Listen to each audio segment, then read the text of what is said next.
On behalf of the Brodhead Historical Society, I'd like to introduce you to Francis Saunders, who's had an avid interest in flying all of his life.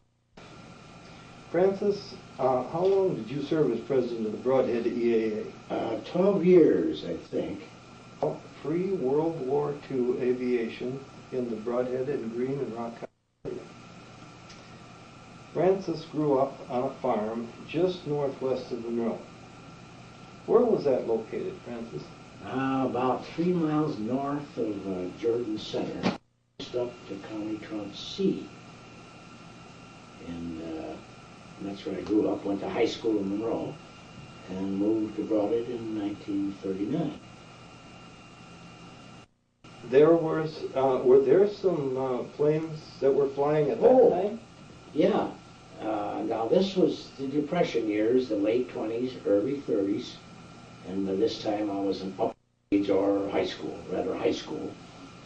And everyone was poor. My dad, I don't recall, ever had a pocket watch. And living on the farm, I come in for lunch, all was horse-drawn.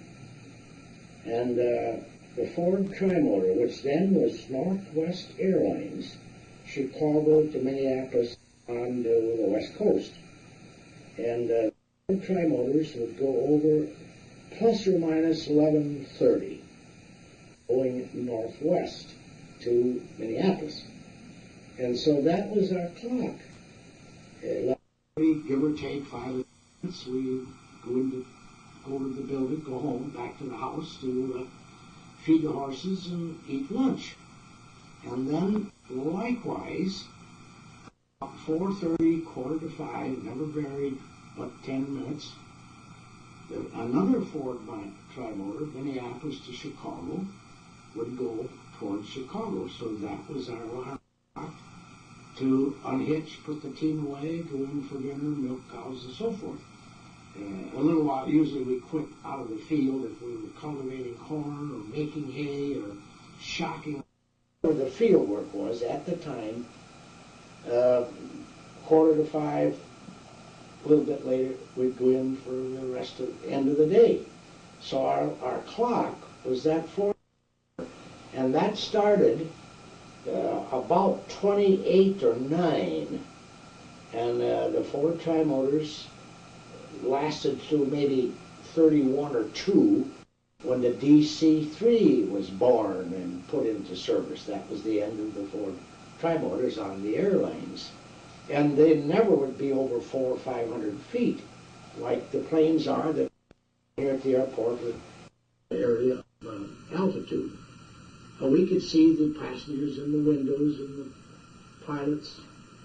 I have no idea why they flown so low, 400 or 500 feet, 600 maybe. Never. Well, then the DC-3s were much higher, but they still were low enough to see them well, but not as low as before. Well, how fast they go? I think maximum plus or minus headwind, tailwind was around 90 miles an hour. And those 4 Trimotors, to save weight, each were wicker, lightweight and strong. And I believe they carried 12 or 14 passengers. That. Yeah. 12 or 14 passengers. Now, the crew was that big on these 300 passenger airliners today. Yeah, that's right. Was there a beacon or a landing field? Beacons. See, Monroe did not have an airport till probably the late 40s or the 50s, which is the airport that's there presently, east and on Highway 59 north and east of Monroe. So we never had an airport, but the beacons were every 60 miles, Chicago, and then the next one was, I think, Belvedere, in that area. Another 60 miles, the next beacon then was here. Then Reamer Farm, still is Reamer Farm. West of Monroe here, 4 or 5 miles. The beacon is gone, but the field is there, and the government had some kind of a lease with Willis Reamer and his father before him. They had to maintain a field for emergency landing, and none ever landed there as that I ever heard about as an emergency. But the beacon was there, and the pilots then, this was before radio or communications that we know today, they flew by the beacons. And every 60 miles, the next one from Mount Horn, then the next one was up, this side of the cross quite a ways. And in the evening, if it was clear night, we could see 3 beacons just across the sky every 30 or 40 seconds revolve. We could see the Belvedere beacon, and Reamer's out here, this beacon, and then the next one in the area of Dodgeville and Mount Horn up in there. We could see 3 beacons on a clear night, and that's what the pilots flew by. Was there ever a fly-in up there or anything? Let me think now. Probably when I was just out of high school or late in high school, there was an air show out there. That was never a it just was an emergency landing field if the airliners had an emergency.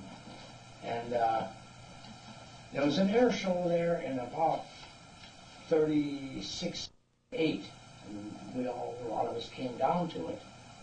And that was the first airplane ride I had, and it was 50 cents.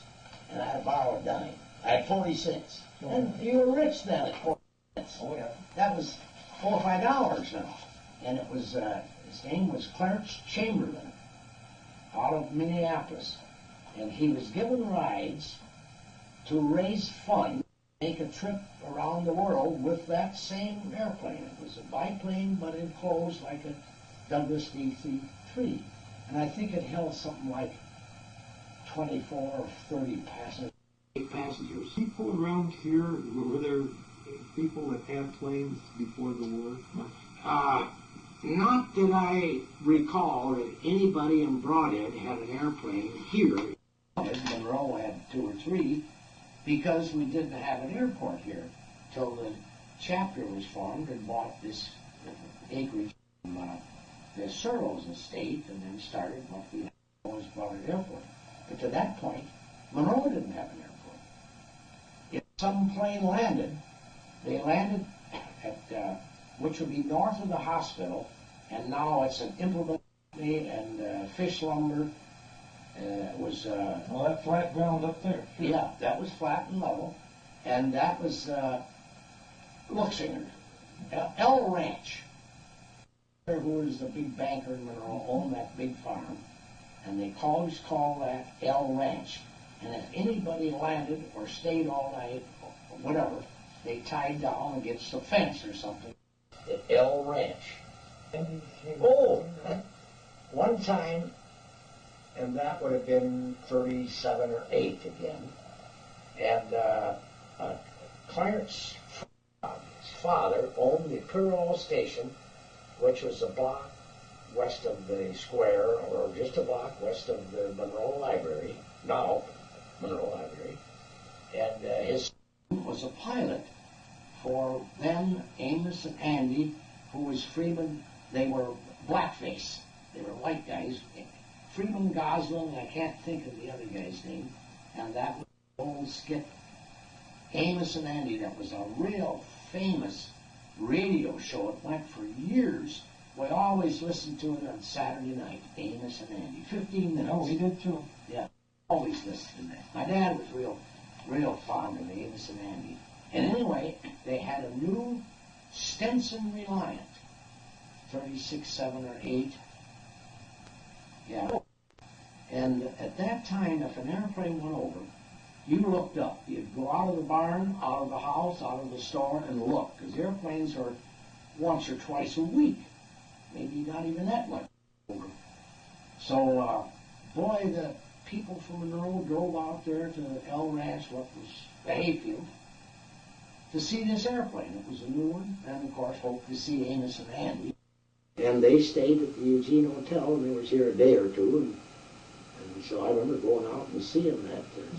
First time I ever saw a Stinson Reliant, which was in the 4 passenger, but it would be the sports car or the Cadillac of today as far as airplanes go. Stinson was a big long old name in aviation, small aircraft.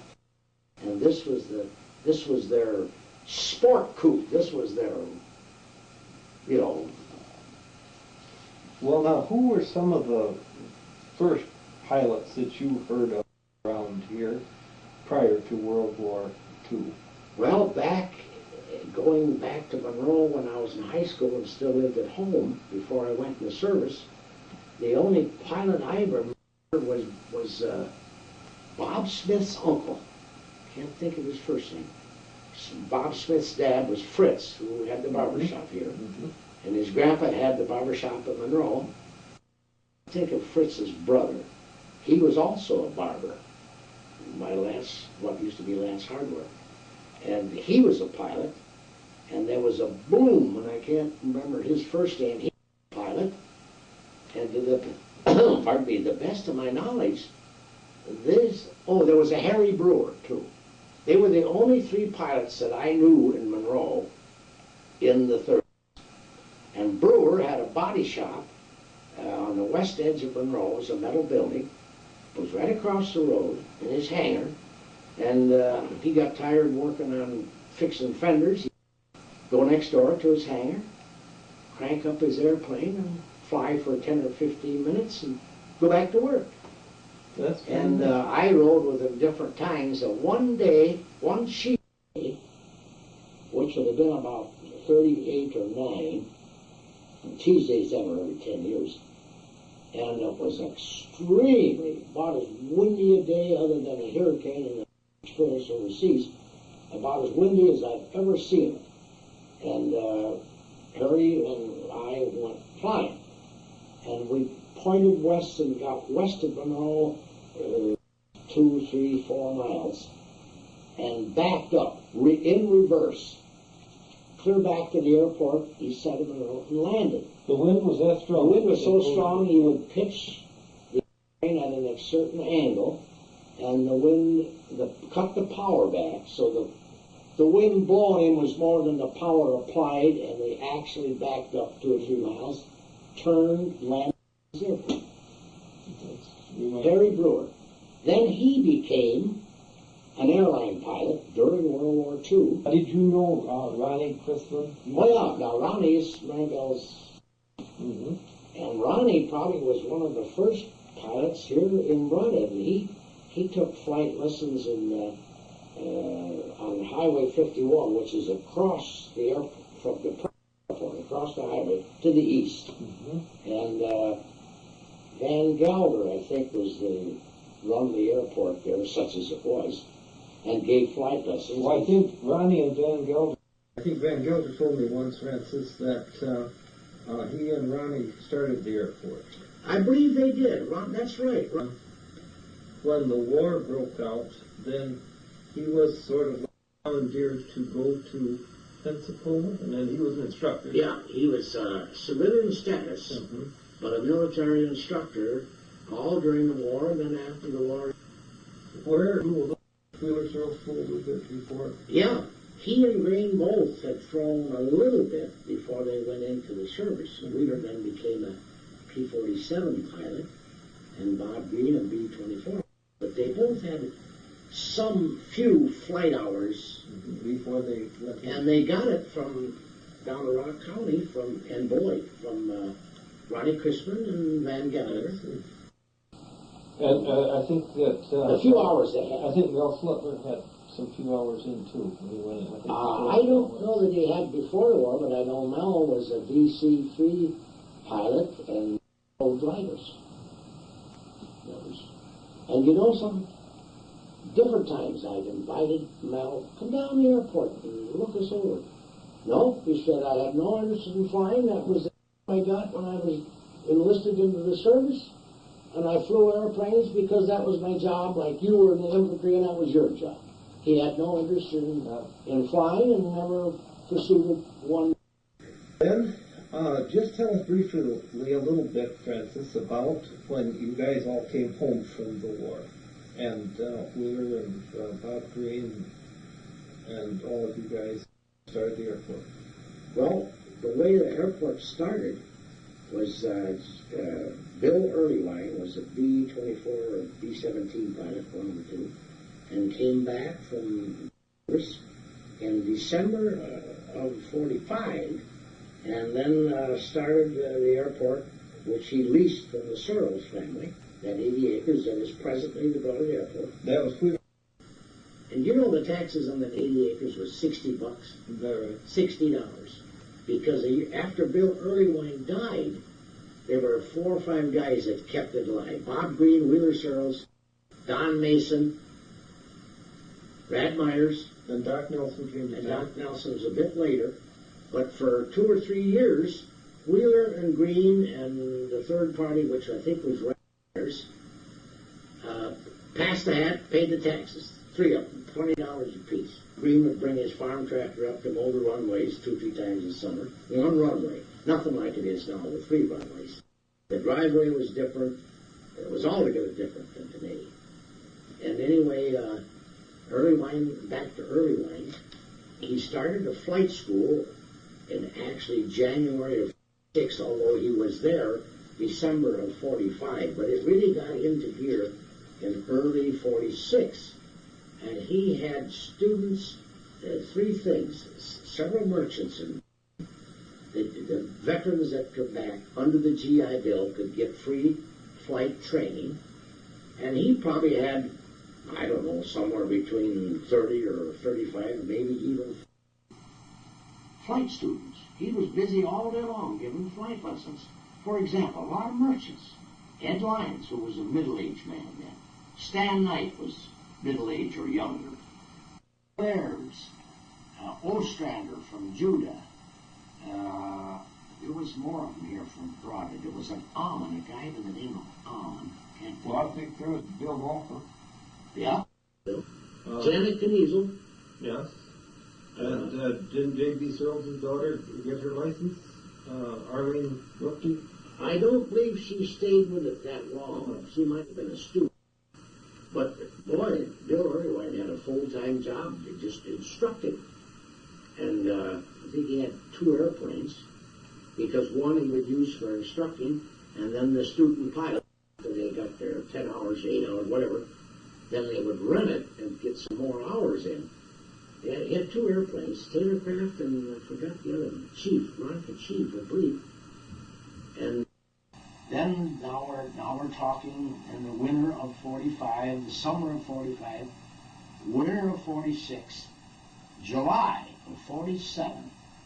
There was a Cole Brothers in Janesville, and everybody here either drove or flew. Oh, another one was Mark Fairman. He had a lot of hours under the bill.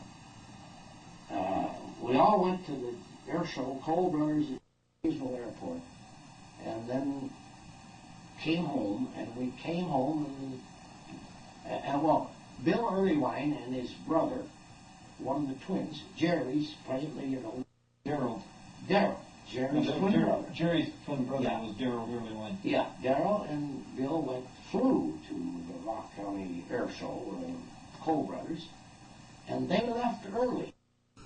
And the rest of them that flew came later, and the ones that drove. And we got back here, and there's all this commotion at the airport. And what had happened, Bill on the southwest corner dove into the trees. Nobody saw it, nobody still knows what happened, whether he was trying to do some maneuver that perhaps the Cole brothers did and it got away from them. Anyway, he went straight into the trees on the southwest corner. And the only partial witness was Mark Fairman, who was coming to the airport, right on the knoll there at the north of the airport where Jerry Edgar electrical shop was. Now it's Lee Stinson's home. And he just saw it go into the trees, and that was all. The only witness was Mark Fairman, and he saw it disappear into the trees. Killed them both. Boy, all these students, especially the married ones and, well, mothers, the airport almost died. That was absolutely the end of student training.